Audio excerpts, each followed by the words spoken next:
I'm curious how Aleshea Harris's play translates because the film adaptation of Is God Is,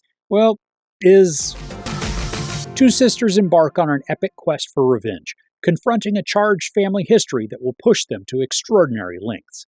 So we've got these twin sisters, Racine and Anaya, played by Carrie Young and Mallori Johnson, respectively. They've had a traumatic childhood and are sent out on a mission from God to enact vengeance on someone who created great family harm. Now, I never saw a full trailer for this, so I wasn't really sure what type of story I was walking into. To my surprise, this is a darkly comedic tragedy, at least at times, and then it's mixed with a violent retribution tale. And the tonal conflict, it's both strange and somehow pleasing. The sisters are fantastic together.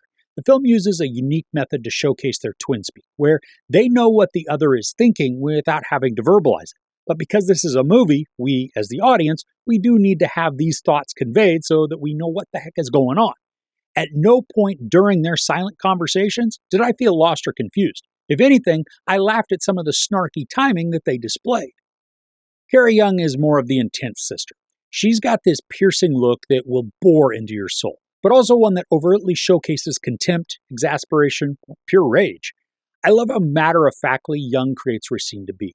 There's this no-nonsense savagery that just sits below the surface. She's protective and decisive, and while these are huge strengths, they can also become her weaknesses if she blindly indulges in those emotions.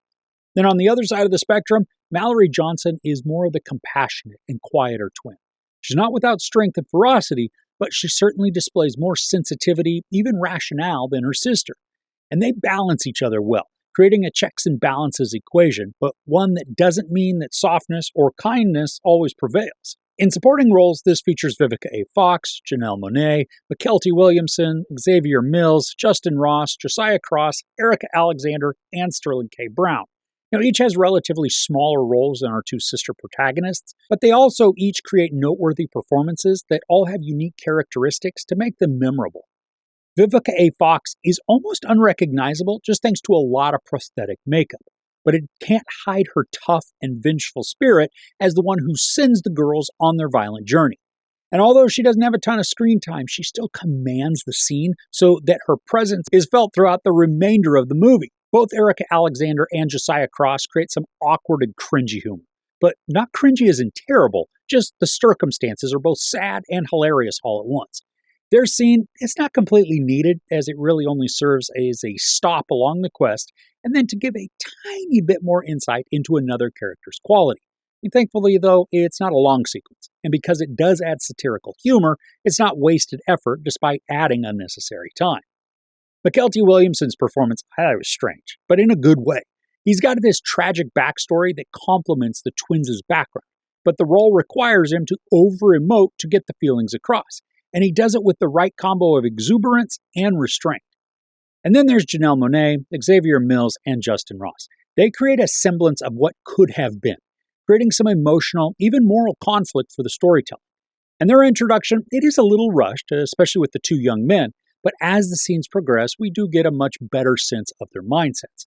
Now, I really appreciated the parallels that are shown between the sisters and Mills and Ross. Now, sure, it is simplified so that the lines are easily connected, but that doesn't detract from the messaging, illustrating how traits and behaviors aren't always just learned, but also might be inherited. And then we've got Sterling K. Brown, and his performance, it is just wickedly engaging. For much of the scenes we get with him, we don't see his full face or body. The majority of the full image, that comes towards the end of the movie.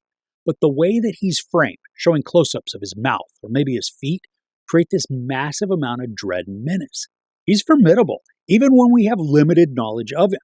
And the acts and story background we do get, they're enough to paint an indelible picture of the character. But I loved how the story introduces some doubt for us. Can what we've been shown be trusted, or is it just a manipulation of memory? And Brown uses his restrained tone and line delivery to create this measured cadence that could either be calmness or madness, and either would be completely believable. Outside of Young and Johnson, he was certainly the standout within the plot, again creating some moral and ethical dilemmas that the sisters have to weigh up. Now, I'm not exactly sure how to categorize the genre because, like I said before, it's a mix of some dark comedic moments and then tense drama, along with some brutal retribution.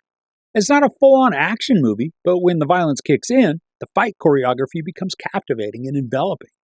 And there's a large amount of bloodshed that is showcased during the story, but not all of the actual violence is shown. Sometimes we only get the forceful movement and then get to see blood splatter or a gushing wound.